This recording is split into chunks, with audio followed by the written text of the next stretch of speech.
এতটাই কষ্ট। বাবা মার কথা বলতে গিয়ে কেঁদে ভাসালেন রচনা, সামলাতে ছুটলেন জোজো।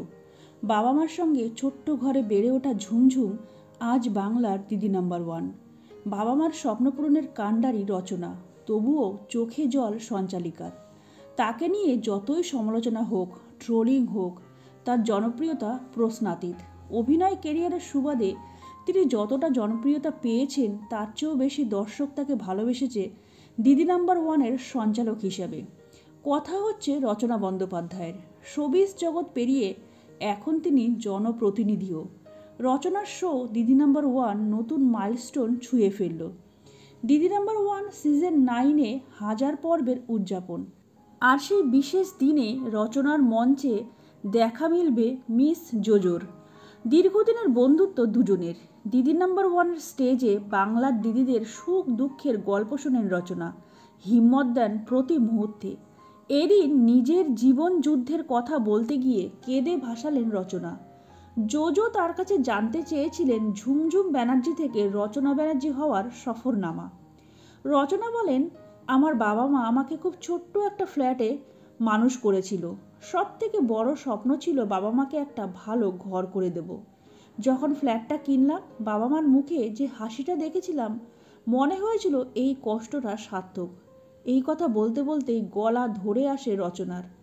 চোখের জল বাদ মানেনি, কেঁদেই ফেললেন রচনা। বাবা মায়ের একমাত্র সন্তান তিনি। রচনার আসল নাম ঝুমঝুম বন্দ্যোপাধ্যায়।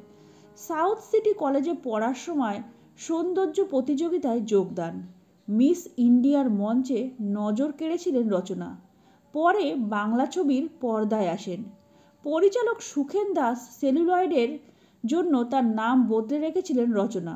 1993 সালে দান প্রতিদান ছবিতে অভিনয় করে কেরিয়ারে শুরু করেন রচনা। বাংলা ছবির পাশাপাশি উড়িয়া ছবির জগতেও 90-এর দশকে সাড়া ফেলে দেন অভিনেত্রী। হিন্দি, তেলেগু, তামিল এবং কন্নড় ছবিতেও অভিনয় করতে দেখা গিয়েছে তাকে। অমিতাভ বচ্চনের বিপরীতে সূর্য বংশম ছবিতেও অভিনয় করেছেন রচনা। তার ব্যক্তিগত জীবনও হামেশা থেকেছে টাইমলাইটে। উড়িয়া সুপারস্টার সিদ্ধার্থের সঙ্গে বিয়ে টেকেনি। এরপর প্রবাল বসুকে বিয়ে করেন রচনা। তাদের একমাত্র সন্তান প্রনীল। এই বছরই ক্লাস 12-এর বোর্ড এক্সাম দেবে ছেলে। ছেলের জন্যই মূলত অভিনয় থেকে নিজেকে গুটিয়ে নিয়েছিলেন রচনা।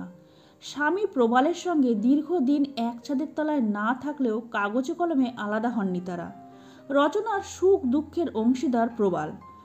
চলতি বছরের গোড়াতেই রাজনীতির ময়দানে আসেন রচনা। হুগলি লোকসভা আসনে প্রতিদ্বন্দ্বিতা করে পরাজিত করেন লকেট চট্টোপাধ্যায়কে।